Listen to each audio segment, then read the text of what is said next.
Okay, everybody, first, welcome to the, obviously, I did this because it's been a while since I did live classes.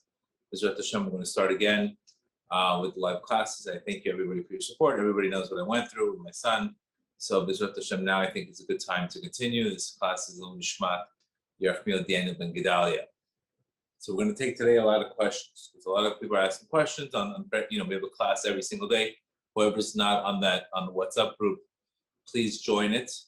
All the announcements and everything. We also have an event coming up in December 16th in a rooftop in Brickell. Last event was sold out. It's going to be a singles class with Hashem. And again, we're going to post any events, etc., on the WhatsApp groups. Whoever is not in the WhatsApp groups, but we'll send the link so everybody can join afterwards. Okay, so I think we have a few questions. So today I really wanted, a lot of people are asking a lot of questions. I really want to dedicate a good hour or something just to answer as many questions as I can, so these classes can get the greatest benefit from it. Okay, so I thought that I saw a question there. What's the best tools for gratitude, right? Uriel, you there? Yeah, so the first question is, what is the best way to practice gratitude and happiness? What's the most practical tools? Very good. The first, gratitude is a result of perspective. So really the best way to practice gratitude is basically to work on your perspective. Basically the formula is this way. When we increase self-esteem, we all of a sudden increase, the ego goes down. As our ego goes down, our perspective widens. So the more you work on yourself, the more you work on your ego, the more you work on your expectations, the more you work on, practically things that are getting in the way of your gratitude, which is usually our perspective. That will allow you to see things completely different. Therefore, when you see things different, you'll be more grateful. What I practically do is I just do a daily, part of my morning session is definitely I vibrate on gratitude. I vibrate on all the things that happen. I thank God for my challenges. I thank God for my family. I thank God. So I start the day practically with a verbal gratitude. That's usually the first thing I do in the morning. But remember, if we're having a hard time with gratitude, it's because we're having a hard time with perspective. So as we increase our perspective, we widen our perspective, we are more grateful for everything. But to the extent that our perspective is very small, then what are we grateful for? Another phenomenal book that I recommend you is Garden of Gratitude by Rabbi Rush. It will also help you just widen basically the perspective. Because remember, we don't want to just say thank you, thank you, thank you, and you're saying it like a robot. You don't really mean it, and that's the difference. We want to really believe in it, and we only want to say it from the heart, and that's sometimes the best way to really do it. So again, when perspective changes, gratitude flows. But the one thing that stops us from being grateful is obviously our ego or Yetzer Hara. Okay, another question is that there's a viewer that wants to know where could they purchase your material and the books that you use to, put your lectures together. Well, usually all the stuff that all the stuff that I use is usually in Breslev.org. That's the website, or Amazon, depending on the book that I use. It's usually Breslev.org. You could usually pretty much find all the lessons that I speak about. And God willing, my book will be coming out eventually. I don't have a date yet. We're still thinking about the type of topic, etc. But all of these things, basically the majority of my teachings are coming from Rabbi Kramer, which is the Breslov Research Institute. And we can, I think, Uriel, you can post the link, BRI. No problem. Institute.com, etc. Okay, the next question is, we sometimes talk about not to always look for stability. How can one balance without working and putting self-work, studying for a career, etc., to find parnasa with stability? Thank you. Right. I mean, Reb Nachman says in lesson 56 that stability and dot are very connected. I mean, dot means perspective, dot means wisdom. And he clearly says, to the extent that we have dot, we have stability. So what you really want to do is something you're passionate about. I always find that being passionate about something is very, very important. And then you have to learn as you go. I mean, I can't tell you there's a business that I've started that didn't start with, instability. And little by little through work, it became stable. But I don't think things come with stability. I think you have to make it into stability. I think if you're looking for too much stability, there's a price for that. So usually you're going to get unstable things, and then your job is to make it into stable. That's our job in this world, is to complete things. We want to look. We also don't want to have a job that doesn't test us, because if we're not a little anxious at work, where we're trying to grow, then maybe you're too comfortable in that job, and you're looking for too much stability, which when we have too much stability, then we really limit our growth. Okay. Next question. Can everybody hear me? Is the hearing good? Is the hearing good? Uriel, is the hearing good? Hello? Hearing is great. Wonderful. Okay, I hear you. next question. Yeah. Great. So, what is Gedalia's schedule for Hitbodedut and Shachrit? I wake up usually at 4:00 in the morning. I will start my, I'll do his bodhidut between usually 4 and 6. I'll do learning. I'll do preparing for the class. I'll do tikkun hatzot, and then I go to chakras around 6:00. I go to chakras after I do my morning routine. I've done that for the past 12 years. So usually I do the pre-game stuff before, because I know if I don't do his bodhidut before shachrit, there's a good chance I'm not going to do it. There's too much going on. So I usually try to wake up before shachrit to definitely do his bodhidut. Rav Nachman advises that's pretty much the same time, because at that time there's more mercy in the air, there's more clarity in the air, and there's a greater chance that you're able to get calmness and contemplation versus doing it at 9:00 when your phone's ringing and the whole world is noisy. Rav Nachman advises a specific spot, a quiet spot, and for specifically the same spot. This way you can constantly connect to that energy in that location. Okay. The next question is, how could one motivate their husband to pray, wake up early, and go to synagogue without coming off as his mom and being knowing? Yeah, it's usually very tough. Spouses don't like to be told what to do. It's just I've never seen that work. Usually when people are nagging, it doesn't usually work. I mean, it usually has to come from somewhere else. I wouldn't advise the spouse to, the spouse could do what the spouse could do is they could pray for them, but they could try to get maybe a friend to do it or somebody else to do it, because once you do it too much, it's pretty much going to build resentment, and not only will they not pray, but they'll start resenting you and all that. Anything spiritual is very hard directly for one spouse to another spouse to say. Our job is to pray for them behind the scenes, but not instruct them what to do. And try to get somebody else to do it in a friendly, loving way.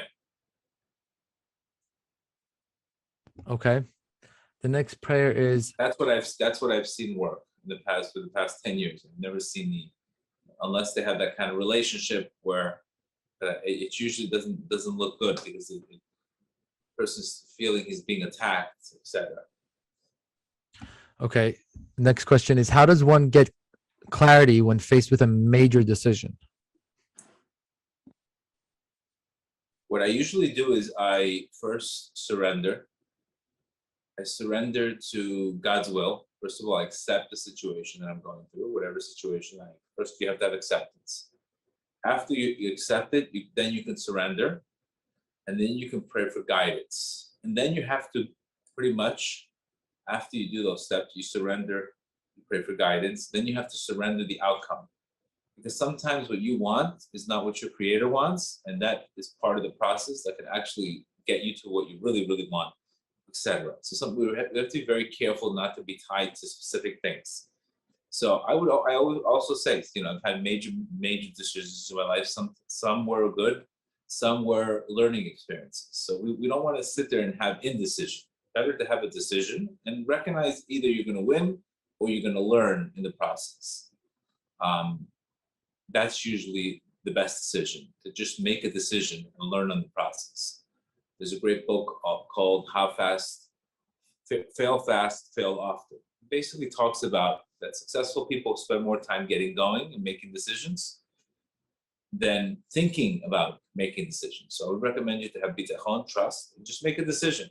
Pray for it, make a decision, but surrender the outcome, because what we think maybe could be something bad, it can actually be something really, really good.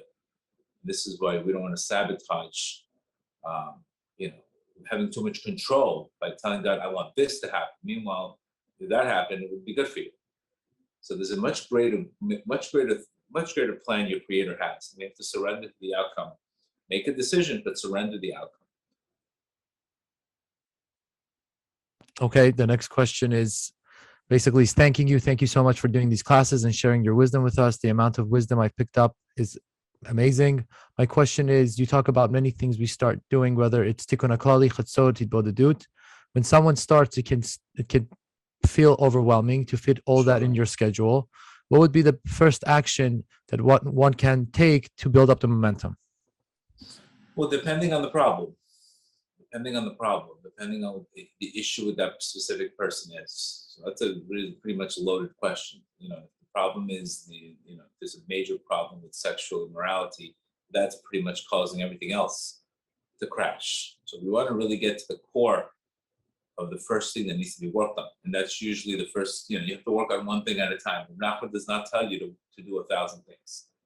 But when I specifically speak to guys about sexual immorality, if you don't work on that, you're not going to get anything else. And if you get that, you'll get everything else. It really depends on the situation of the person, what he's dealing with. The person is praying for his spouse. He should, his job is to, better work on his bodedut, talk to God about the situation. Either way, you have to talk to God, because there's nowhere else to run in this world but to run to God. And that's the only way where you're going to get the results. Now, doing his bodedut along with tikkun haklali shouldn't be so overbearing. I understand, but the overbearing is only because we're not seeing things clear. This is where our job is really to get going, and then the clarity comes as we go. We're going to see it's a lot easier as we go. I've been saying tikkun haklali for the past 25 years. No, 20 years. I've been saying it every single day. In the beginning, it was very heavy, but like everything else, it's better to get going, and you'll see the things will lighten up than saying it's too much for me, because then you'll never really get going. You have to also realize you can handle these things. When I tell you guys to do things, you can handle them. The fatigue is only in our mind. We have to fight the fatigue. I think that was today's class. We have to get to the position to fight the fatigue. You can't always just say, it's too much, I don't have a head. No, you have to get through it. These classes are not for everybody. I'm telling you right now, they're not for everybody. But whoever does these classes and follows the instructions, I'm telling you right now, I'm getting guaranteed results across the board. It's not for everybody. You have to be really, really committed. And you have to be able to fight those dark days and fight the moods and we speak a lot about this. We can't just say it's too much for me. No, you have to get going. So practically you could do maybe tikkun haklali once a week. It's better to do 10 minutes, start small. But it's better to do something than to do nothing. And one of the ways that you could start to learn how to do tikkun haklali, that's how I advise a lot of people, is just by listening to the YouTube recordings, and you could get familiarized with the words. That's one way that people could get familiarized by reading it, just by hearing it. For real, there's just a simple concept in Judaism and in life. According to the struggle is the reward. We're not here to hand out free passes. We have to get through it. We just have to fight. We have to recognize how much we have to gain. We have to recognize the obstacles part of the solution. We have to find a way to get through it. And I'm telling you right now, when you recognize and you make a decision that there's no other option but to get through it, you'll see heaven will help you. When you say, I don't have the head for it, I can't do it, then heaven's not going to help you. Heaven only helps those who want to help themselves. There's a pasuk that says, we strengthen, we quicken. The quicken gets strengthened. Bottom line, you have to create that arousal, you have to create that intention, then your creator will do the rest. But we don't always want to fall back on this mindset of, oh, I can't. It's not going to get you anywhere. It's not going to get you anywhere in life. True. Okay. The next question is, I almost feel like no matter what I do in regards to Torah learning, I just never seem to get enough, and I never feel satisfied because there's so much in Torah. What's the best way to approach this lack? Right. So we all, first of all, we have to recognize in life that we live in a world of lack. There's no completeness. We don't have we're nothing complete in this world. And there's a principle that the more you know, the more you recognize you know nothing. So it keeps you humble to recognize that you always want to learn more, but you'll always recognize the more you know, you'll recognize you know nothing. So there's really no satisfaction in that area because you're not supposed to be satisfied. It's not supposed to be upset about it. You're just supposed to recognize how great God is, and how great the Torah is, and how much you have, how much you have to look forward to. But once you come to any level of knowledge, you recognize you know nothing. So a practical level would be not just to learn it, but to also pray to be able to receive it, pray to be able to, that it should be interpreted into, this is, Rav Nachman takes the example of Yaakov became Yisrael. Yaakov represents the heel, Yisrael represents the head. So to basically taking our knowledge and taking it from potential into actual. So I would recommend that person to maybe start praying a little bit more to taste the sweetness of it, where he feels satisfied by creating something new versus, whatever I learn, I'm never going to learn a lot. That's not what it's supposed to empower you, not drain you. Okay, the next question. Are ego and low self-esteem linked? And if yes, Absolutely. how do we unlink them? It's correct. It's guaranteed. It's directly linked. When you have low self-esteem, the first thing you do is you put up an ego. Because remember, when we have low self-esteem, we don't want to get hurt again. So what we'll do is we'll usually blame somebody for our problems. We'll say, this person caused me to do that. That's why I'm not successful. This one. But when your self-esteem increases, you're willing to do anything in the world to fix it. You will not blame anybody. You will say, I'm the problem, I'm the solution. You will put more effort and you will build your self-esteem. But what ego does is it's the Yetzer Hara, and it blocks your perspective, and it doesn't allow you to see the big picture. So you're always focused on yourself and you're self-centered. So the ego, when a person's very egocentric, he's very self-centered. It's all about him. He's not going to take responsibility. When you're in your soul state, then you will start taking responsibility. So the way to do it is obviously building yourself up, because the more you build yourself up, the more you will do anything. You'll be open-minded to try anything.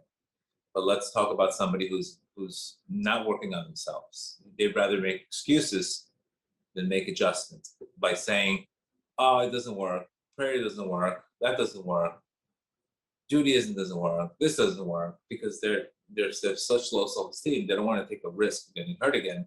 So they'd rather just blame somebody to protect themselves, but it also imprisons themselves. Okay, So the next. a good chance that you're building your self-esteem is when you start becoming open-minded. That's pretty much the more open-minded you are, the less self-centered you are. The more closed-minded you are, the more self-centered you are. So this is pretty much an open mind that you'll be able to see things through a different perspective. With a closed mind, you always see your narrow way of looking at something. Okay, the next question is, when starting a new job, there are a lot of obstacles and the beginning is very difficult with a lot of anxiety. What's the best way to handle this anxiety and to be able to overcome the obstacles? Right. Anxiety sometimes in social anxieties, you think the whole world revolves around you. People don't pay so much attention to us. We think they do. It's called the spotlight effect. We always think that, people are talking about us or how if I fail, etc. This happens a lot when people start public speaking. They have a lot of fear of public speaking because they're always worried about what are people going to say about them. The best thing to do when you're handling a situation of a new job, you should say, I can handle this, because anxiety is often your ability to handle that challenge. So if you don't think you have the ability to handle a new job, of course, you're going to go into a threat mode, into a panic mode. But if you believe that you can handle it, it's a belief, then that new job will be a challenge for you. Understand? We want to convert threats into challenges. I'm excited about the new job instead of being anxious about the new job. I mean, it's the same energy, but it now channels into excitement versus channeling into self-centeredness and anxiety, etc. Or fear of, not succeeding, or fear of, not being good enough, or fear of getting fired, etc. So the next question. Usually not that particular person, they're holding in too much fear. So they'll be anxious about a new job, they'll be anxious about a new relationship, they'll be anxious about a new home, they'll be anxious about pretty much anything because that's what they're holding inside. The outside is just triggering them what they're holding. So you really have to fix the internal problem, which is start trusting instead of fearing in this situation. Okay, the next question is, I had a spiritual awakening full of hope towards my father getting better and healed. I lost it all after he passed away. I can no longer pray, meditate, and exercise as I used to while I was connected. What's the best way to get back on the road? Listen, you know what I went through, obviously. There's a time to grieve. You have to grieve, you have to feel, and you have to heal. So there's a time to grieve. You have to grieve. I don't know how long this was, but usually it's very important that we give it the right meaning. The meaning that I gave particularly to my son is God gave me a beautiful child for 15 years. He deposited him in my hands, and thank God I had beautiful. I was gifted 15 years instead of losing the child, which is, again, it's a Superman perspective. But at the end of the day, we have to believe in reincarnations. We have to believe in missions. We have to believe in a bigger picture. Do I get triggered? Absolutely. Is it difficult? Absolutely. But I can always look at it and always say, you know what? It was gifted to me. It was gifted to me. It was a gift from my creator. He did his mission. He's in a better place versus I lost something. And that's something that really, really helps me, take those triggers and really recycle them, etc. And what we could do for him practically is you could do a lot of things for him down here. You can give charity in his name. You can give classes in his name. You can do a lot of good you can elevate him below. So when he's in heaven, he gets more benefit by you taking action and doing things for him than sitting and being, God forbid, brokenhearted or depressed. What can you do for him? Nothing. We can only do as much as we can for our loved ones that passed away by doing things for him. So your creator your father would want you to do more for him than to sit and be depressed. And that's not what he would want. And I think that's exactly what you did today. So you're on the right track. Yeah, it still hurts. It's painful, but you need a lot of strength. You need a lot of prayers. You need a lot of strength. It's not an easy thing to go through. For my challenge was tremendous challenge. But again, this is what I learned all day. Reb Nachman, once somebody came to Reb Nachman, somebody was dying of a God forbid, of a sickness, and he's saying, "What are you worried about? That world is much better than this one."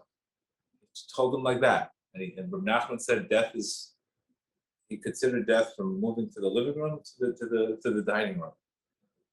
It's just our illusion of this that makes us, God forbid, fall into a very dark place. Okay. The next question is, I've been doing Hitbodedut for over 2 years, Baruch Hashem. Is it recommended to say it on Shabbat and Yom Tov? And if yes, do we just focus on praying and gratitude, on praise and gratitude, and not request for things? Because you can't ask for things on Shabbat and Chagim. Yeah, I mean, there's plenty of things to ask for in life. You want Hashem to help you have perspective. You want Hashem to help you, connect to the holiday. Yeah, you want to focus more on spiritual things on Shabbat versus financial or physical things. Correct. But if you're doing his Bodhisattva for 2 years, it's a tremendous growth you're having. You'll have tremendous miracles from that. So how does one do Hitbodedut, and how long it should take ideally? Right. Again, his Bodhisattva we speak about many times. Bodhisattva means peaceful death, to talk to your creator in private. The whole purpose, if we believe it or not, is to get close to our creator, to have emunah, etc. So when we talk to our creator, we're recognizing that we have faith in him. you don't have a communication with your creator, it recognizes that you don't have faith. Faith and prayer pretty much are synonymous. If you have faith, you pray.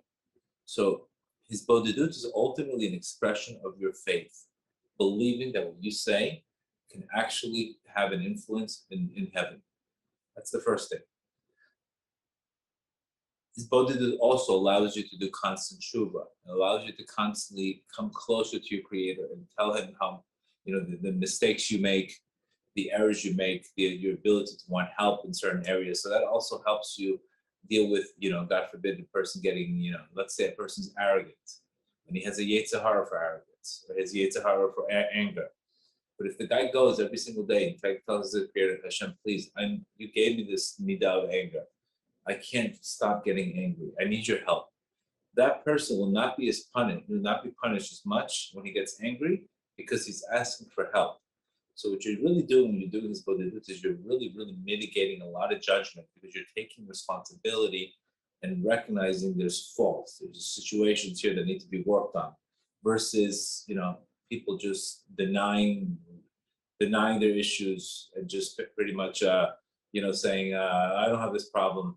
Your creator wants you to get closer to him, and he wants you to get closer to him through these issues.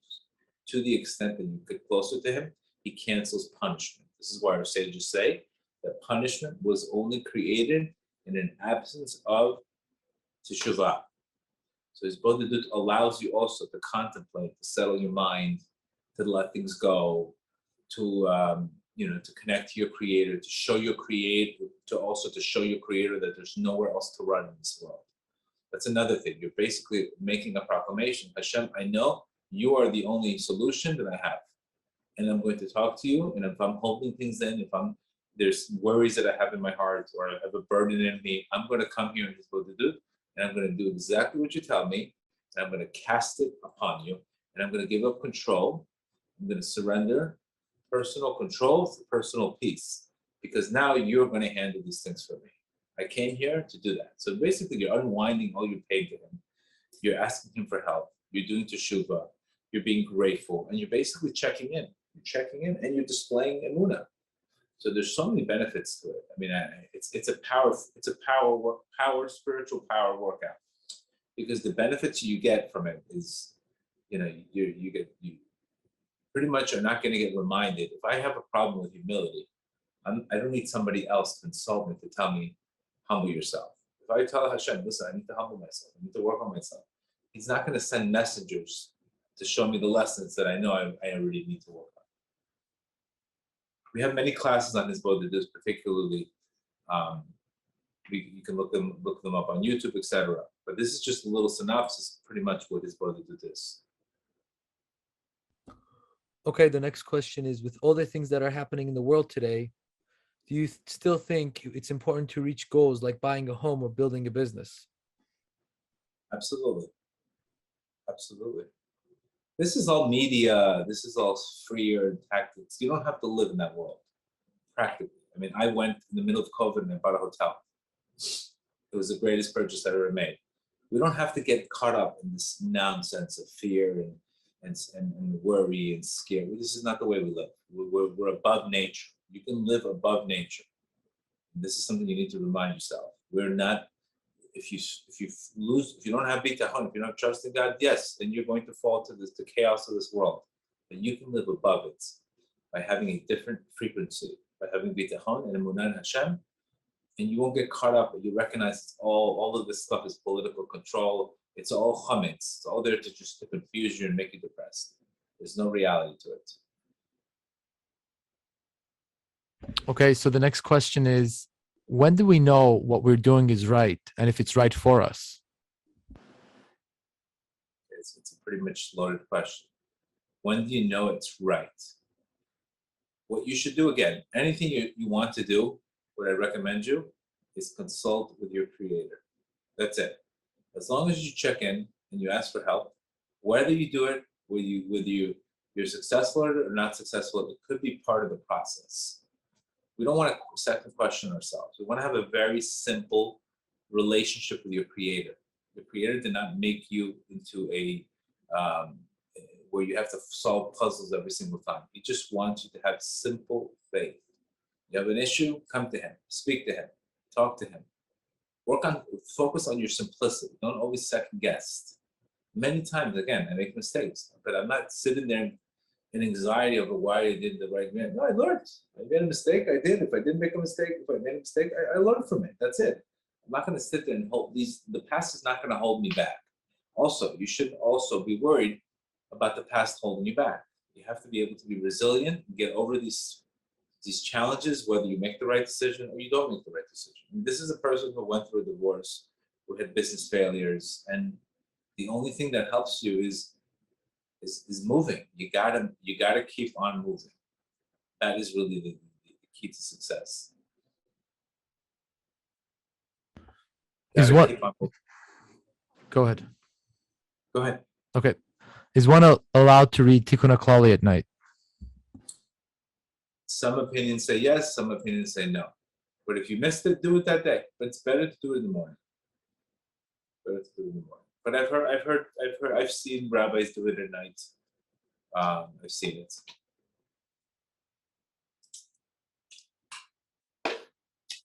Okay, so Do it at night. so you mentioned getting up early in the morning. So what's an ideal time to go to sleep? I go to sleep before 10. Because remember, guys, you have to understand something. The quality of your sleep before 10 is much better. You know, even the science behind it. Any sleep before 12 is definitely better, more beneficial. And also, you have to recognize the night itself is judgment. The night is this is the time where you can start watching Netflix for 3-4 hours. It's 1 o'clock in the morning. It just creates a bad wake up calls in the morning. So what I try to do is I really recognize I'd rather go to sleep earlier, which is 10 o'clock, and I'll get up at that hour and I'll be plenty, be completely. But yes, sometimes I go out to dinner, sometimes I go out to weddings, whatever I have to do. Those nights I don't. But the majority of the time, you want to go to sleep earlier because you're going to get up early. You're gonna first of all you're gonna not waste time at night, and you're going to wake up in the day already with a tremendous head start, and that will do tremendous benefits for you. But again, 10 o'clock latest, I go to sleep. There's no point. 11 o'clock, 12, what are we doing that we need to do at this hour? There's no point. Tom Brady, very successful people do not go to sleep at 1 o'clock in the morning. There's absolutely not. You have to watch your time. So what should one do when they feel that the prayers aren't working? The prayers always work. It's just the packaging sometimes we don't like. We said that today. What you should recognize is you should let go of any expectation. You understand? Usually prayers sometimes become very heavy if we have an expectation or we're watching the scoreboard.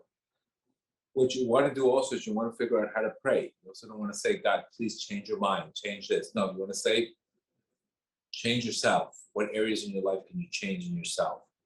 Pray to learn something new.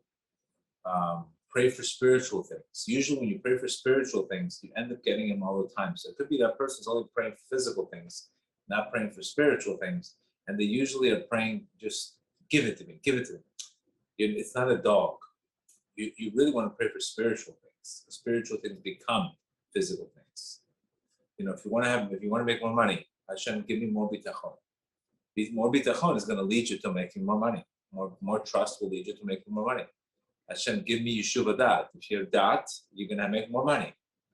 You're going to be more calmer. You're going to have more clarity. You understand?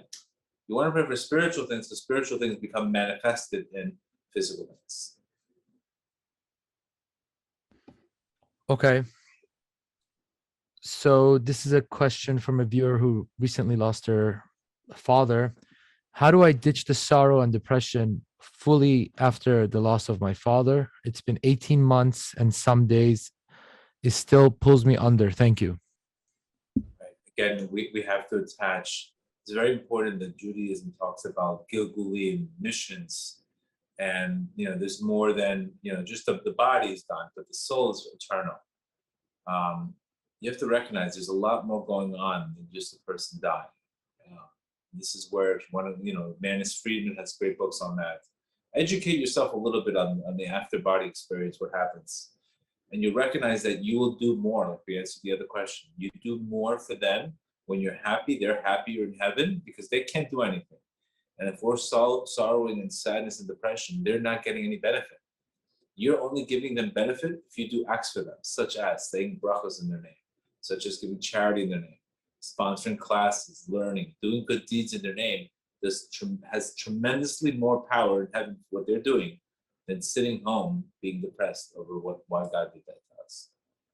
That's not something that you're going to get any consolation. So you have to recognize that God has a much bigger picture. And I'm telling you, believe me, this is something I went through. The only reason I was able to go through it and be able to come through it how I did is because I attached the right meaning. I recognize this world is temporary. We're not here forever. And we should also know that there's a better place, but what we could practically do is do as much things below to help the souls above, and that's not going to happen with sadness and depression. It's going to happen with simcha and mitzvot. Okay, so the next question is from our post earlier today, which we posted. It says, Rabbi Natan advises us that if we can't come to joy at the present moment, we should borrow it from the future. Faith until you make it. And the question is, how do we borrow from the future? By believing in God's mercy that He's going to save you and you're going to have good times ahead. That's what faith is. Believing, thinking greater than you feel. Believing that He's going to give you Yeshua. The belief itself allows you to see it. We say this all the time. Believe it and you will see it. But if you're stuck on, I need to see it to believe it, this is why we can't do that. So if we believe that God has saved us many times, why will He not save you again? Why will He not save you again? So we can constantly ask Hashem for miracles. We can ask to believe in His kindness, that He was going to provide for us, because He's a loving God. He created the world in order to give. Why wouldn't He give you? So when you have that simple approach, then you can start celebrating in advance.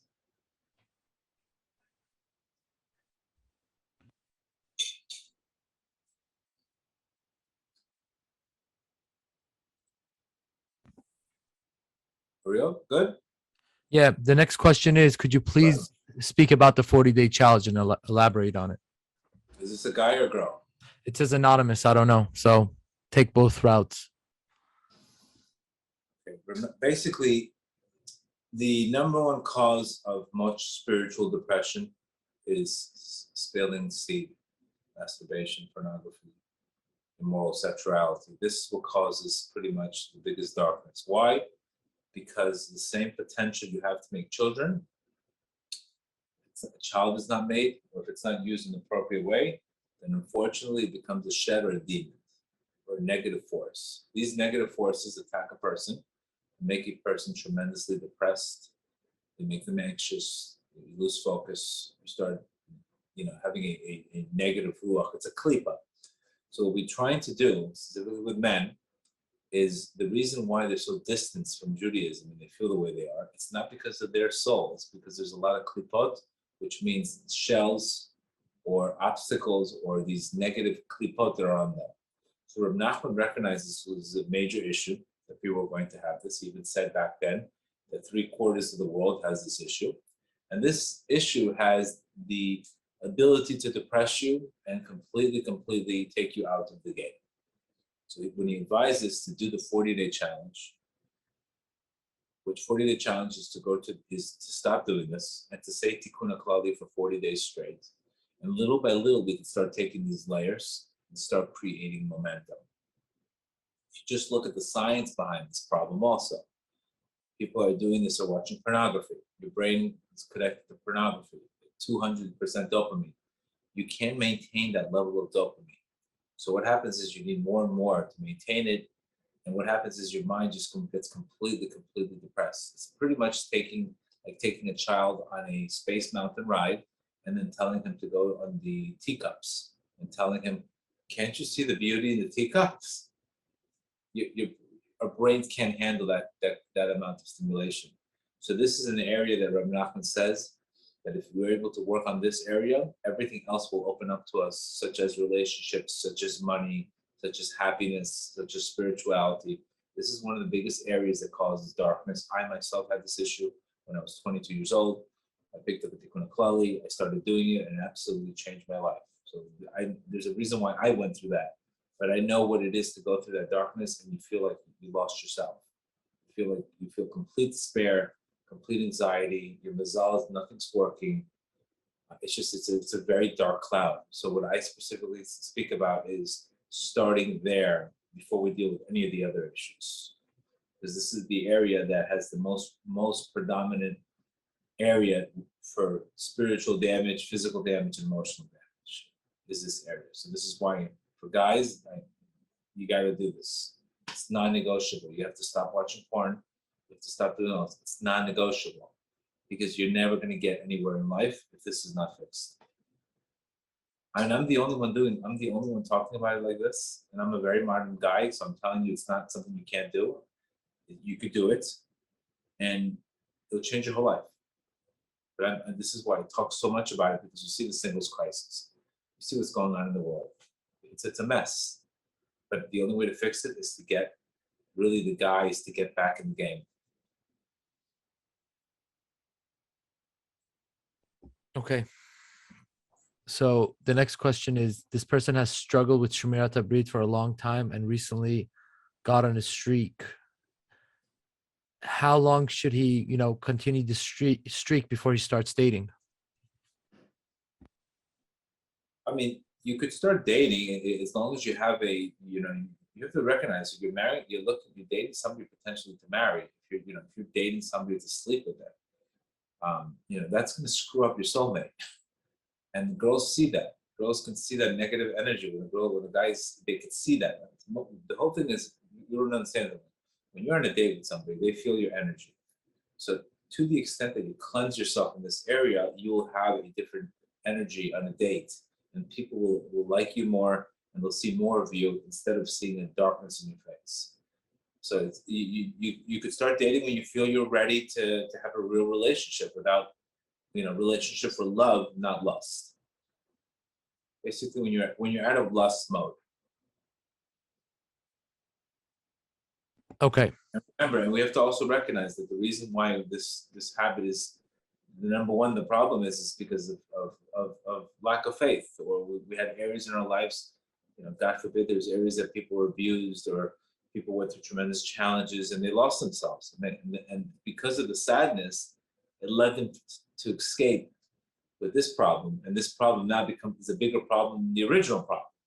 So you can see how much this definitely affects us. Okay, so what's the first thing a person should focus on when they're starting to do Hitbodedut? What's the best way to fire off his Hitbodedut when you're starting it? Right. The first thing you could do is, I want to have a relationship with you. Creator of the world, I want to have a relationship with you. We've spoken about his Bodhidut. People keep on telling me how good it is. They'll tell me how I should talk to you. I want to talk to you, but I have nothing to say. Even though I have this issue, even though I have that issue, Hashem, but I have nothing to say. I'm sitting here mute with nothing to say, talking like a wall. Open up my heart. Basically, you're telling him how you feel exactly at the moment. This is what's going on in your life. His Bodhidut is about being real. God, I hate you. I hate what you're doing to me, but I'm still coming to you. You understand? You want to unload your heart and talk to him and recognize that you're in pain or whatever you're going through. Every single Hisbodedut for me is a different part of my life. One day it's about my children. One day it's dealing with my, helping me heal from my son's death. Every day I have a different emotion that I have to deal with. Other times I've become tremendously inspired, and I just said, forget about me. Let me pray for the whole world today. Other times there's an issue in business. So there's always something that's going to get your attention in heaven, that you want to come closer to your creator in that issue.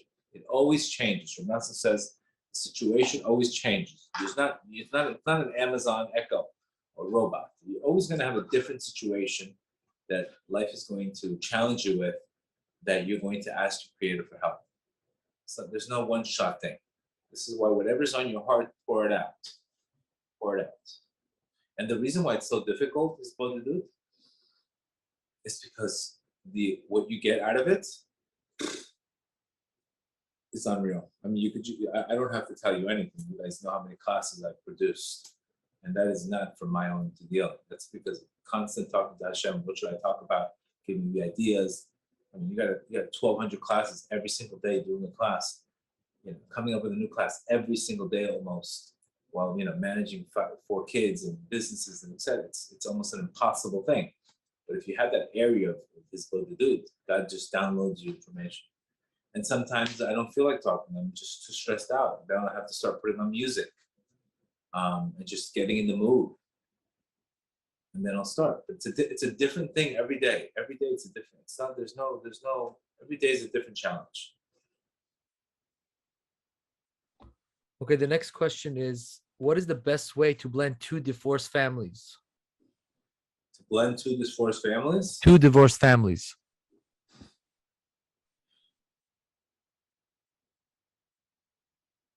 You need a lot of mercy. You need to practice. I would say both of them should read the book Tomer Devorah, and then together, and then go into the situation. Read, because you have to talk about mercy, and you're dealing with other people's children. It's all kinds of things can happen. It's very difficult. I'm going to be honest with you. I know what I'm dealing with. It's not an easy thing to go through. And in order to do that, you really have to be selfless and really work on compassion and empathy for the other person, what they're going through, and be less self-centered. But easily said than done. So I recommend Tomer Devorah. Tomer Devorah is a phenomenal book on just how viewing other people, giving them mercy. And when you give other people mercy, you get mercy in results.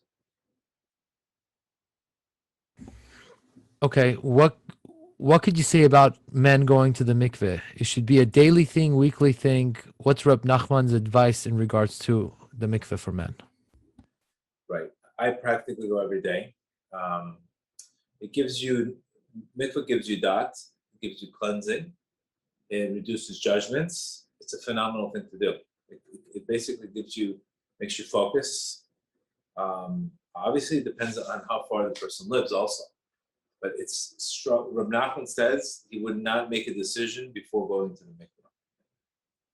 I'll tell you right now, if I don't go to the mikveh and I do a class, it's a different class. When I go to the mikveh, I have more clarity. Mikveh gives you clarity. It gives you clarity and gives you dot. And it takes away the judgment. Very beneficial.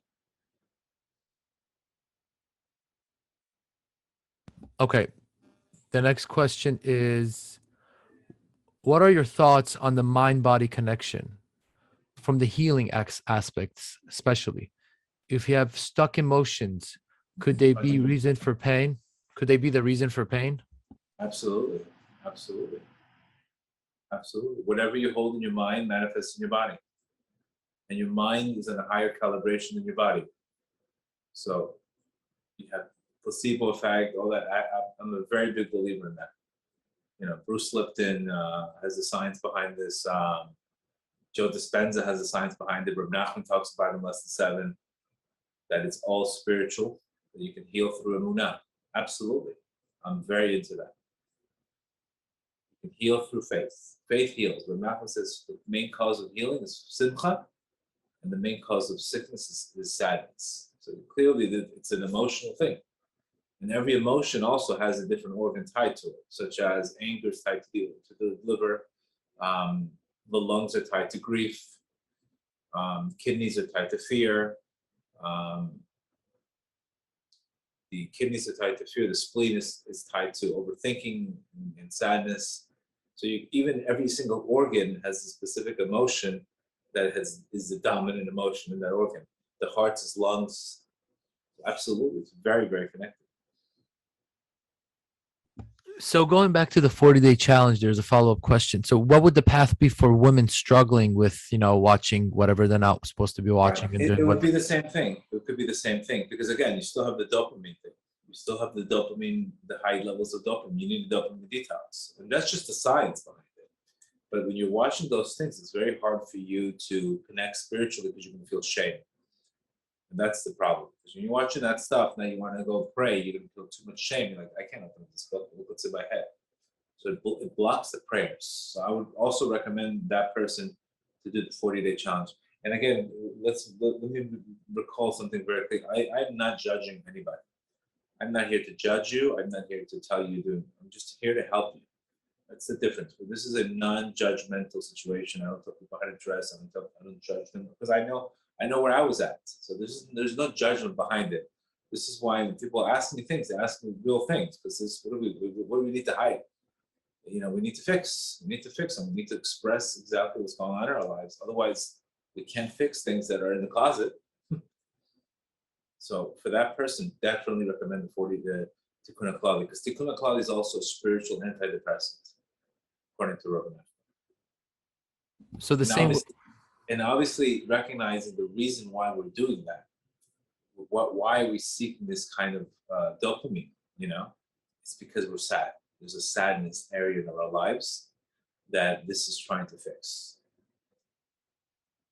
The pornography becomes the solution to the problem, which is escape to fantasy, dopamine, which ends up becoming worse than now we have two issues. So basically the same way that men could attract these negative husks, the woman could attract these negative. Sure. And just the science behind it. You have high levels of dopamine. When you're watching porn, the levels of dopamine go. The science behind it is they go up 200%. So how could you maintain 200% dopamine? You can't do it. So this is why there's all kinds of varieties called the Coolidge effect. But at the end of the day, when you're trying to do something small, you're used to, it's like a drug. You're depending on too much dopamine, which you can't maintain. If I want to get dopamine, I have to go work out, hit a goal. I have to earn that dopamine. But if I'm watching TV for 10 minutes, and next thing you know, my brain goes on 200%, that's not earned. I can't maintain that. I can't maintain that dopamine. Same thing as cocaine, same thing as drugs. Same problem. Same reward center in your brain called the nucleus accumbens that lights up. So just forget the spiritual. You also have the science behind it telling you the exact same thing. So Gedale, basically the same way that these husks bring confusion and brain fog, they could mislead a person also, right? In their path in life? Well, there's three klipot particularly that these things cause. One is called the flashing fire. Flashing fire means an impulsive, emotional, you can't control your emotions. You're always angry. You're always irritable. It's like a flashing fire, impulsiveness. That's one of them. The next one is called the ruach sa'ara. Ruach sa'ara is a very dark storm wind, which is just having a constant depression, a constant sadness, never being able to see anything good in life. It's a ruach of sa'ara, a ruach of depression, a ruach of sadness.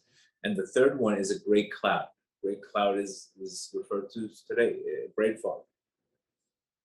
Brain fog. Not having any clarity or OCD. There's no clarity, more brain fog, I would say.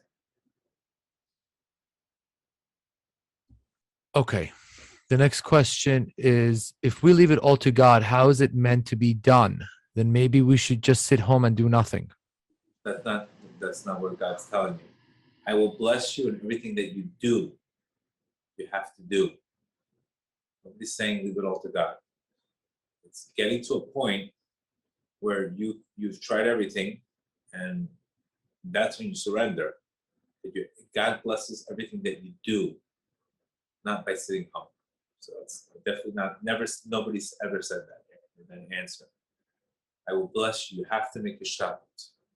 Person has to make a shtabut, has to make an effort, and he gets blessed based on how his shtabut. It doesn't mean you're always going to be successful in your efforts. God blesses the reward. God blesses the outcome, but you still have to make a shtabut. The person could take 10 hours on one business deal, or he could spend 5 minutes on a phone call. They can make more money on a phone call. They can make 10 hours on a business deal. We have to make our shtabut, but our Creator blesses our shtabut. Okay, so how would you define the difference between a challenge and a punishment? Because a lot of people can differentiate between the two. So what's the difference between something that's a challenge and something that's a punishment? it's never I would like to use the word, instead of punishment, cleansing. Cleansing is a better term than a punishment, because ultimately it's cleaning you. When you suffer, you're getting cleansed. So you're not really, it's not a punishment, it's a cleansing. It's a cleansing. It's a form of getting your attention. If your creator's knocking on the door, you don't answer. Then he's got to knock on the door louder and louder. Lahabdo. Then you don't answer. And then all of a sudden the door gets knocked over. And you say, why are you punishing me? Well, I tried to get your attention a few times. So your higher self always does whatever it takes to get your attention. But if you're not listening, the call gets louder and louder. So yeah, punishment, I would say, if the person's not listening, he just gets a bigger cleansing. But I don't like the word punishment. I like the word cleansing better. Okay, so what advice would you give to someone who wants to find their soulmate? And this is coming from a woman viewer. She's female. She's asking this question. All right, we're going to have a class on December 16th, God willing, in Brickell. But there's a lot of that. There's a lot of things. It's a big question. This is why there's a few classes that I've done already. Just some things that would say, what is your intention in the marriage? You're coming to give, you're coming to take. Another thing is loving yourself, becoming the one instead of looking for the one. Usually in life, we do much better when we become the one and we vibrate love. People want to be around us. It's much easier to find people when you're yourself, know who you are, versus always looking for people. You understand? We want to attract, not search so much. But again, we could be here for hours in that question. That's why we'd rather address it on December 16th. We're going to give her other classes also to listen to. Okay, the next question is, Gedale, I'm praying 3 times a day. I'm Shomer Brit and I'm trying to become a better person, yet still I'm anxious. How do I control my anxiety? You could be that means you're still trying to control the outcome of things. So you have to get praying, and the more I connect in the moment. You understand, what is anxiety really? Anxiety is really not being in the moment. When I'm doing something and I'm focusing exactly what I'm doing, time does not bother me. Time only bothers me when I think I should be somewhere else than I am right now. Let's say right now there's a heat game that's on, which there is, but I couldn't care less. I would be like, okay, how many more questions? I'm anxious. Okay, where are we? Are we done? We done? Because my head's on the heat game. My head's not in the class. But when we're not in the class, when we're not where we are, we always think we need to be somewhere else. So that's always that anxiety of never being I'm not in the right place right now. I feel like I'm not. I could be doing more, could be doing less, but at the end of the day, we keep on going from one moment to another moment. So it's very, very important when you pray, Hashem, connect. I want to connect to you. Forget prayer. I just want to connect to you. And when you start connecting, you won't even call it prayer. You'll be like, wow, what an experience I had. And that will take away your anxiety thoughts. Anxiety is always usually rooted in always being in the next moment, running to nowhere. So you have to slow down and recognize that time does not exist. Time only exists in an absence of consciousness. So I would recommend that person to be more in the moment, and you'll see that anxiety you'll be completely, it'll help you. If that's the end, if that person, there could be other issues such as fear, there could be other issues that the person's going on in life. But when I've seen practically in areas that I've got anxiety is when I'm not in the moment, when I'm focusing on something else while I'm doing something else, and that's the reason why I have anxiety, because I'm not in the moment. It's teaching me that I have to be more focused in the moment and not somewhere else. Okay. The next question is from a viewer. Thank you for your classes and wisdom that you share with us. How can I do teshuvah and ask for forgiveness for the people that I bullied in my childhood when it is hard to remember who I hurt? How can I do teshuvah for the women that I've dated in previous relationships? Right. I think that when your creator sees your intention is to do better and you're working on yourself and you can't reach the people, that itself is a forgiveness. Embarrassment forgives you. One of the greatest forms of forgiveness is being embarrassed for one's sins. Our sages say a person who's embarrassed over what he did, he is forgiven. So the fact that you're embarrassed and you did some wrong things and you need to work on yourself, that itself is a forgiveness. Obviously, if you could meet the people, you should say, I'm sorry to them, but the fact that you have remorse and you're embarrassed, that itself is enough. Okay, so with so many books available on Rabbi Nachman, where should one start his journey? Which book should they pick up first? I mean, there's so many books that have different, if you want to know about his life, you could pick up a book called Wisdom, which is a great book, which is pretty much very short. It's a short read. Talks about his life and his sayings. I would start with Wisdom. Crossing the Narrow Bridge is another one. If you want a book more on Emunah, and what Rabbi Nachman says about Emunah, I would start with the Garden of Emunah and the Garden of Gratitude. So depending on what you're looking for. I mean, there's Rabbi Kramer has done, Rabbi Rush, they've expanded the markets with Breslin teachings. If you want a book on one-liners, there's a book called Aleph Bet. If you want a book on, paragraphs, just not one-liners, but a little bit more, I would pick up a book called Advice. So either Advice, Wisdom, Crossing the Narrow Bridge, Garden of Emunah, Garden of Gratitude, all those are a great starting point. Okay, this is a question from a viewer from Facebook. Both my parents have late stage of dementia. They're still alive, but I feel like I'm mourning them. I find myself sad very often. How can I go forwards in a more joyous way? Again, we can't stop the grieving process. There's a time to grieve. Right now, it's hard. Again, it's very difficult. When I was my son was sick for 1.5 years in the hospital. It was a major struggle. It was a major struggle to fight for happiness. And luckily, I found proper escapes, such as the classes and such as charity and such as communal prayer. But there's a time to grieve. There's a time to grieve. And you have to allow yourself the time to grieve also. You can't this is not just about feeling good all the time. There's a time to have a broken heart. Shlomo HaMelech says there's 28 times. There's a time to cry. There's a time to laugh. There's a time to build. There's a time to that. Everything passes, but there's also time to grieve. And I think this is what you're feeling. It's okay. You don't have to always feel great. You can say, I'm brokenhearted right now. What can I do? There's a time to do everything. You understand? Today I had very challenging news today on a business deal. 10 o'clock, and I left my office. I'm like, right now I can't work with this. I went to go to the spa. I went to go just get my mind off of everything. That's not a time to work right now. When your head is completely, when you get tremendous news like that, and you have to go. You have to go and at least take the edge off. I went to the spa. I did something else just to get me out of that mindset. So there's a time for everything. You don't have to always be one way in life. There's a time to run, there's a time. There's different times that we need to understand that. So one of the questions is, with all the pressure coming from the government in regards to the vaccine, and the person doesn't want to get vaccinated, what's the best way to approach that? Move to Florida. I hear your struggle. I hear it. This is beyond. It's ridiculous. It's ridiculous.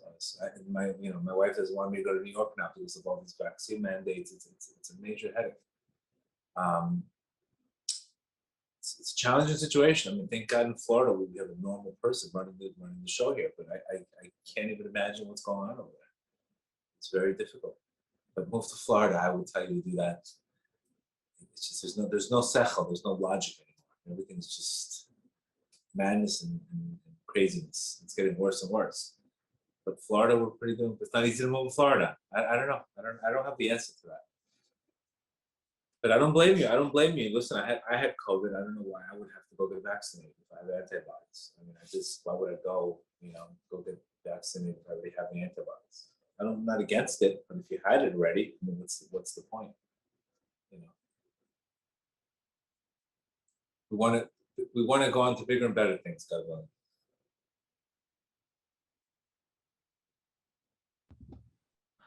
Okay, there's a lot of questions here. What do you think you're here for, Uriel? Let's No, take no, them out. yeah. How Let's take could them out. Okay, so how can one build up their self and their confidence and self-esteem? What's the best way to build your confidence and self-esteem? Action. Action. When we're taking action, we're showing that we're investing in our future self. Action is the most important thing. Getting going, no matter what. If you fail, you win. You're not getting going is the most important thing. Is taking action, investing in oneself, loving oneself, putting time in oneself, delayed gratification. All of these things, when you start showing self-control, you start showing action, you start showing investment in the future self, is a great way. Getting out of your comfort zone is a tremendous way to build your self-esteem. Becoming more knowledgeable, learning more, which means when you learn more, you recognize you'll be less insulted by other people because you won't make everything about you. So these are all areas where we can build our self-esteem. I think we have a class, 13 ways to build self-esteem. But action is one of the most important things you can do. Okay. The next question is, when going to a Sadiq's kever, who are you praying to? Should we only pray to Hashem? Absolutely. You only pray to Hashem, but you're also praying in the merits of this holy place that you're at. Just like in the wall, when we go to the wall of the Western Wall, you're praying to Hashem, but you're praying in the merit of this of the Beit HaMikdash, in the wall, this holy place. So of course you pray only to Hashem, but in the merit of the tzaddik that's buried there, you pray to Hashem. So the next question is, what are your views and stance in regards to affirmation? Do you personally say them and use them to, put what you want? I don't. I'm not saying I don't. I use deadlines. I like deadlines more. I hit deadlines. Affirmations, I don't do that much because my action does more than my words. I like to do more than talk. Rav Nachman always said that. Do more than talk. I have trust. I have trust. Okay, you have trust. Go open up a business. There's nothing greater than action versus just sometimes we just too much affirmations. The problem is affirmations when you don't believe them could be a problem. But again, it could work for some other people. But it's never worked. Those never work for me. Taking action, hitting deadlines, showing that I can get through difficult situations, that really helped me more than talking about it. But to other people, it could help. But there's nothing like action. There's nothing like action. Nothing like it. Because you're conquering your fear when you're taking action. You're breaking everything, creating a new identity versus trying to fix a behavior. So you just mentioned belief. So how important are beliefs in anything that you do in life? How important is, putting belief in an equation or an approach that anyone needs to take? It's the first thing you have to work on. Because all actions are belief driven. Everything you do is based on what you believe. Whether you go to the gym is what you view exercise. You view exercise as a gift, you view exercise as a chore. Your marriage, you believe your marriage is an opportunity for you to get blessings from your creator, then you're going to put a lot of energy. Wherever you put your belief is where you put energy. Anytime you put a high effort in something, it's because you believe in that situation. Anytime you put a low effort in something, it's because you don't believe in that situation, pretty much. Beliefs are the core to getting things done. You change your beliefs, you change everything. Before I started getting into Rav Nachman, I viewed my belief that prayer was exhausting, old. I used to walk into synagogues like, what am I here for? And then after I got into Rav Nachman's teachings and taught me the gift of prayer and an empowering experience and the energy, now I changed my belief about prayer. And I said, wow, prayer is energy. Prayer is not draining. So I changed my whole system of beliefs on prayer, on Torah, I believe Eli Stefansky is a wonderful, he's a Maggid Shur, he does the 8-minute daf. He's changed the whole it's changed the whole daf yomi. People now are excited to learn the daf instead of before the daf became very heavy. So he changed the belief of what learning daf is. And he's done a phenomenal job. So that's a primary example how beliefs change outcomes, beliefs change actions. Okay, so this is a heavy question. I have an issue with my mother-in-law. I tried to speak into her and she said Shabbat Shalom and hold on. I tried speaking to her and said Shabbat Shalom and she refused to talk to me. However, I heard her cursing me at me. What should I do for Hanukkah? Should I go to her house and pretend that I didn't hear her cursing at me? Basically, she wished her death and just let it go, or should I approach her and talk to her? Rav Nachman says the way to combat a person with an evil eye is with a good eye. That's one approach. One approach could be shower her with love. Shower her, send her love. Kill her with kindness. I would start with killing with kindness. And if that doesn't work, you can ask another question. But what I've done with difficult people, kill them with kindness. They don't know what to do. They get embarrassed over what they said to you. So I would start with the killing with kindness. It usually works. Maybe she was having a bad day and she cursed you. I'm sorry you had to go through that, but I start with killing with kindness. Bigger people don't seek revenge. Bigger people send people mercy. That's the difference. When you get to a higher level of consciousness, you won't take it personal. You'll say maybe she was hurt that day. She's confused. You have to send her mercy and forgive her. So what's the best book to get for someone who has anger issues? Never Get Angry Again. That's a good book. Never Get Angry Again. Moroccans for Dummies 101. I'm just kidding. I would say Never Get Angry Again. Start with that one. Because usually anger is very connected to control. If you have a problem with control, you have a problem with anger. Anything that David Lieberman is really good. David Lieberman really has great books on anger. What about Let It Go? That book. Let It Go is also phenomenal for anger. Yeah. Absolutely. Let It Go and Never Get Angry Again. Because remember, anger is something we hold inside. It's not something that happens outside. It's an internal thing, but it becomes external when we get triggered and when we lose control.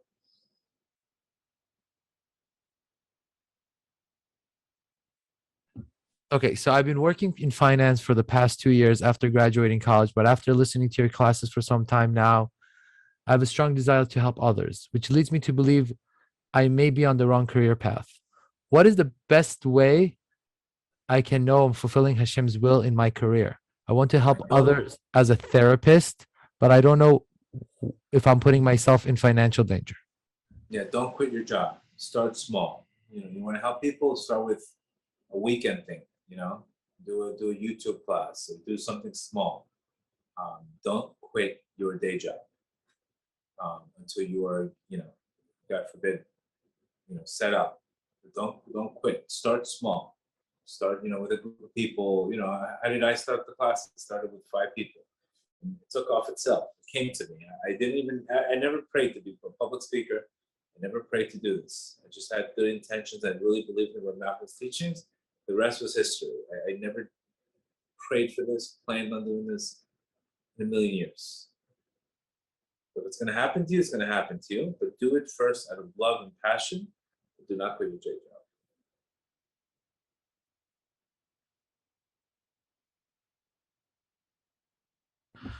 I need chizuk to come on time to davening. I'm also struggling with getting to minyan on time.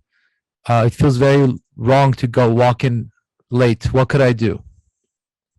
Rav Nachman says your level of emunah is your level of zealousness. So look at it that way.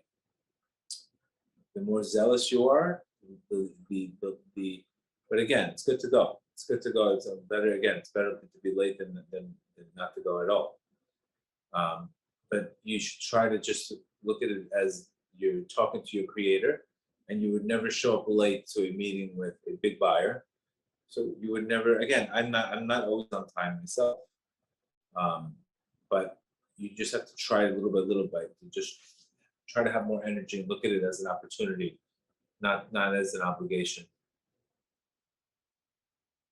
I struggled with that myself, because I was doing my thing in the morning, and I'm like, I'm bothered because I'm coming in halfway. It's a little bit rude to come in halfway to prayer. And then I changed it, and I prayed that I should get there earlier. And thank God I've been able to do that. Because when you start rushing the prayer, it goes nowhere. Also, that's also a problem. You start getting rushing in. You're just always playing back, catch up. You don't feel like you did anything. Okay, this is another question. When healing from the past, you speak about loading things off onto Hashem and letting him know how you feel. But even if after you told him the things, the past keeps hurting you and haunting you and it keeps coming up, do you confront the person that hurt you or leave it and let it just be and keep moving along?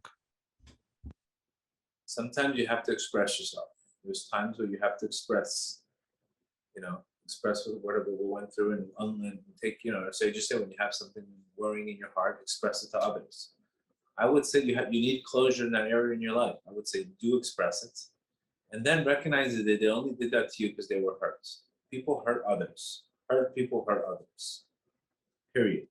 When you're not in a good mood, you snap at people. We're not nice to people when we're not in a good mood. So we do it to other people. So we can pretty much say that when people do it to us, it's because they were hurt themselves. So you have to send them mercy and recognize that they only did it because they were hurt. Confront them, but recognize the major tackles is I should have been so insulted, because if I would have recognized that it wasn't about me, then you wouldn't feel so upset and hold on so long. Okay. My friend is sending her daughter to college and says she's very stressed about money. I feel bad that she's stressed. She's a single mom. She did not ask me for money. However, I'm contemplating lending her the money, but it feels scary to lend someone money, even to a friend. What do you recommend? Whenever I lend money, I usually give it as a gift because I usually don't get it back. Just give her something. If you feel in your heart you want to be compassionate, give her something where you can afford to lose. Because if you give it as a gift, then you don't lose a friendship out of it. Because if they don't pay it back, it's awkward, and they look at you the wrong way. And anytime I've seen ungiven, all of a sudden I've loaned people money, and they're turning their face at me, and I'm the one that helped them. So it's pretty ridiculous. But this is why I'd rather gift it to people. And usually, I don't know. You don't usually get that money back usually. So I would say give what you can, so it doesn't hurt you. But if it's going to hurt you too much, don't do it. Okay. The next question is, this person has been going through a lot of pain because they just had a divorce. However, they feel like they could date again. Yet again, their self-esteem is extremely low. So should this person be working on their self-esteem and they should wait till they heal until they start dating again? And could they just say that the marriage and dating is going to heal it? No, it will not heal it. Like I always say, when you have low self-esteem, it's like finding a business partner in bankruptcy court. Don't expect because you once you feel better about yourself, and once you start working on your self-esteem by processing and healing, you're going to want a better person. You will not settle for the same person that you would have gone out with just to check a box. Because remember, that's also a problem. When we have low self-esteem, we don't want to be lonely. So we'd rather just get into a relationship, even though it's the wrong one, and we'll justify it. And then all of a sudden, now you have two problems. Now you're back into another toxic relationship. You still have a low self-esteem, and here you're at. Now you got a triple whammy here because you never healed. So don't just jump into a relationship unless you yourself know who you are, you love yourself, and you're able to now get into a relationship without constantly getting insulted or making everything about you. Because when you have low self-esteem, you become very needy. And people that don't like needy people. You need a space. And, imagine having low self-esteem, and that person tells you, "Listen, I need some space." And you're going to say, "Oh, they don't love me." You see, it's happening again. You're going to create a tremendous cycle of more failure, more failure. So definitely need to heal first. Absolutely, need to heal before you get into a relationship.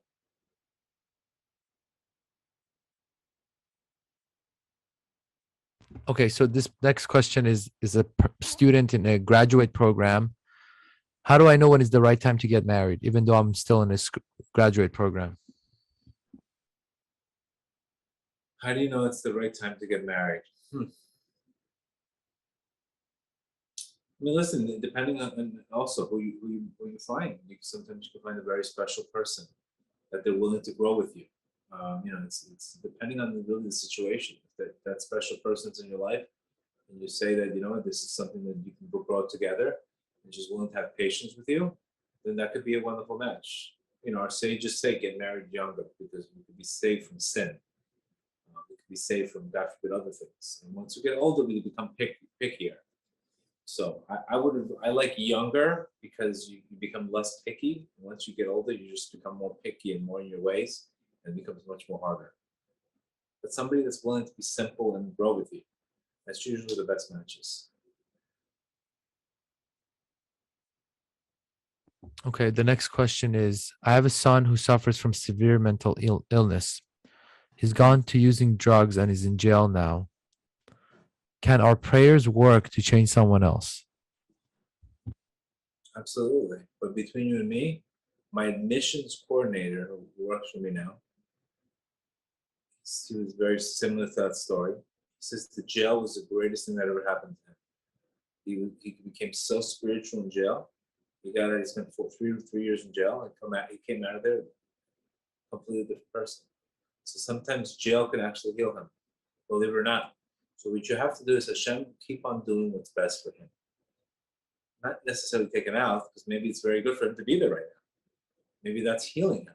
So you really want to say, do what you think is best for him. I don't know if it's better if you take him out, if you don't take him out, maybe he's going to heal there. Whatever is best for him and his higher purpose, please do. That's more of an effective prayer than you wanting him out. Meanwhile, it could be a disaster if he comes out. It could be more beneficial if he's there. Okay, great. I was advised to reconcile with my estranged father, but was very abusive and absent most of my childhood. I do not want to I do not want to have him in my life and reconcile with him, but don't want that strained energy to hold me back in life. Any suggestions for not letting that lack of a relationship ruin the rest of my life? Yeah, I mean, that person has already controlled how many years of your life? 20, 15, 10? Don't you want your power back? Don't you want control back in your life? Anytime somebody controls your life for a certain amount of years, forgiveness is not for them. Forgiveness is for you. Forgiveness is for you. It's not for them. You are the one benefit, not them. So when you're saying, "How could I not forgive them?" You want to run after forgiving him because you recognize he did it to you because he was not well. He's not well. If he was well, he wouldn't have treated you like that. So you want to forgive him because you want to move on. Forgiveness will keep you out of prison. Now you're in a mental prison because you're still stuck in the past because of the situation. You want to get out of prison. You want to be liberated by forgiveness. A great book is called The Gift by Edith Eger. Phenomenal book. If you want to just read that book before you do it, it'll give you tremendous pointers on how to deal with the situation. So there's another question someone asked. A lot of men basically are going out and they're saying that they don't want to have children, that they have nieces and nephews, and they don't look forward to having children. What's the best way to approach these type of guys and explaining to them how important having children is? It's one of the first mitzvot. I mean, you know, that's a problem. You want to have children because otherwise, you want to give. Children are very, very important. You want to give, depending on the type of lifestyle that person's living. Sometimes that person sometimes is used to his own lifestyle and doesn't really bother. If you need children, then that's not the guy for you. You don't always want to remember. The problem is when you force somebody to have children, and then now that the children acts the wrong way, he's going to resent you and say, "Look what you did to my life." So you can't win. You can't win that way. You don't want to force people to do something. They should want to do it on their own, because then you're going to be you're going to be the one that they're going to resent because of that situation. We'll take 5 more questions, Uriel. So 9:30. Sure. Cool. So, how should one pray? Basically, believe in what is and what will happen to you, or just start towards believing it and it will happen. So basically the question is, do you take the step or just believe that it's going to happen? It's a very loaded question. Yeah. Read the perfect prayer. There's a class called the perfect prayer. Maybe send that one to him. Spiritually, you usually get what you ask for.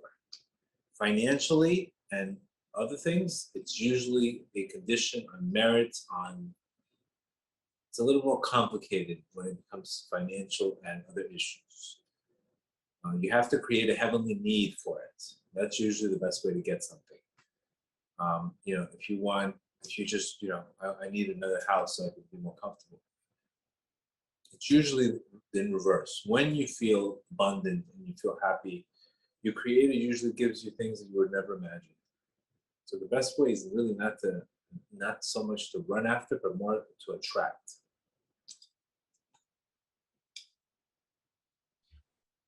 If someone is struggling with losing one of their loved ones, are they allowed to go to a medium? Does it affect the person's neshama? I would not go to a medium. It's not going to do anything for you. So what are they going to do for you? What is the medium going to tell you? Everybody comes in this world on a mission. They're given a certain amount of years. The mission's done. Rav Nachman died 38. Okay? He says, I have nothing else to do in this world. Forget the tuberculosis. He really died because there was nothing left for him to do. He did the mission. Aryeh Kaplan died at 33. Rizal died at 33. There's we have to come to the point where this world is only temporary. We're too stuck in this world. And I know it's very frightening for that to tell people, but reading Rabbi Nachman's teaching for 20-something years, he doesn't have this permanent Allah Hazeh mindset. He has more like you're here to do a mission, you're a passenger, grab as much as you can, and there'll be a time. And he doesn't look at it as bad. Look at it as bad. He looks at it as moving from one room to another room. Hope that helps. So what's the best way to define that? Consciousness, perspective, wisdom. That's that. Your consciousness, your perspective. It's a combination between Chachma and Bina, which is wisdom, which is light, wisdom. Chachma is wisdom. Bina is understanding. And once you have wisdom and understanding, you have Dat. Dat is a result of, I have a 5,000 square foot house. I want to build a 5,000 square foot house. But my wife tells me I can only build a 4,000 square foot house because the lot doesn't match it. And then all of a sudden I say, okay, you're right. So now the dot is to recognize that I can only build 4,000 square foot. That is dot. To be able to take it all, to take the right and the left and make it all into one. The right is always wants a lot of light, vision. The left is more of a decision. It's more constriction. So when you take Chachma and Bina, the right side of your brain, the left side of your brain, that the combination of those two become that.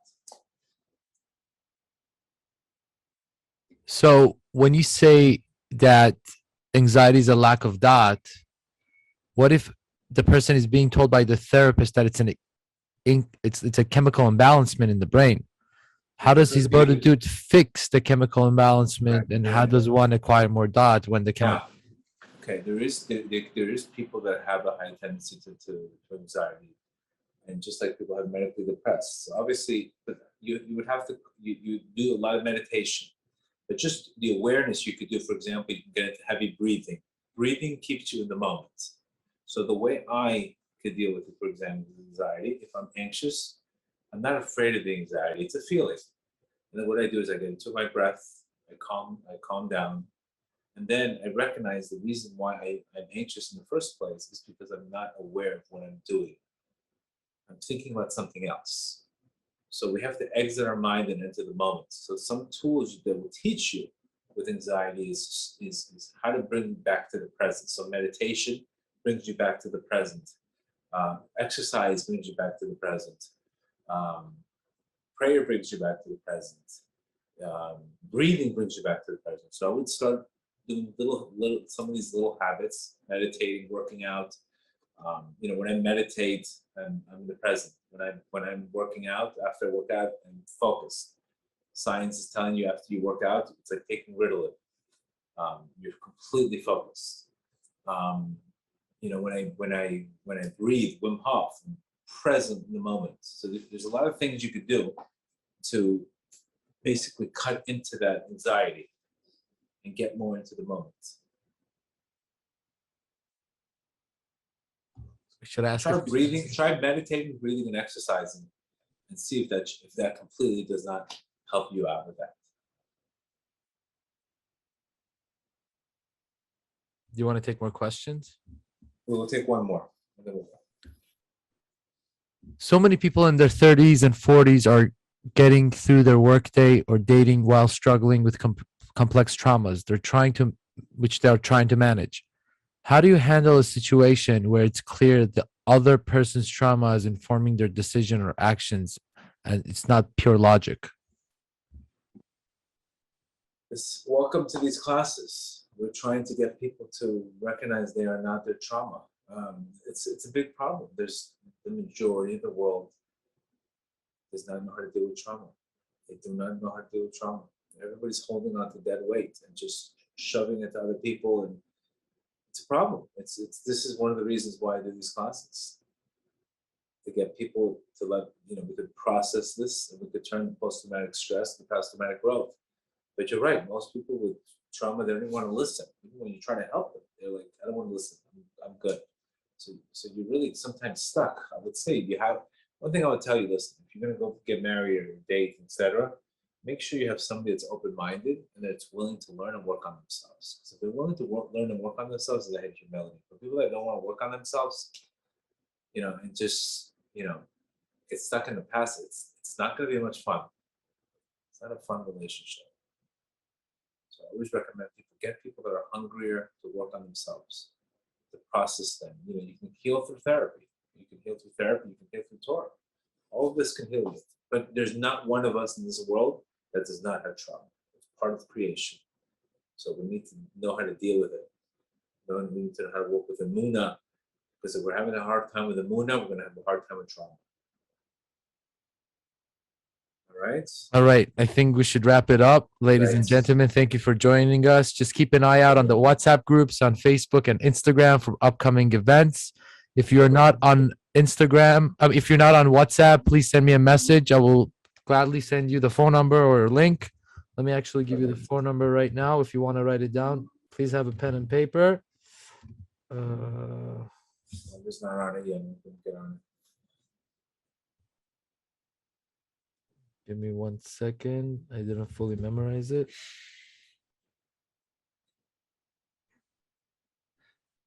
It's 305-290-1492. Again, 305-290-1492. Send a message and I'll be more than happy to direct you to whatever other questions you have and information about upcoming events. Gedale, thank you very much. Have a great night. Thank you so much, guys. Guys, have a good night.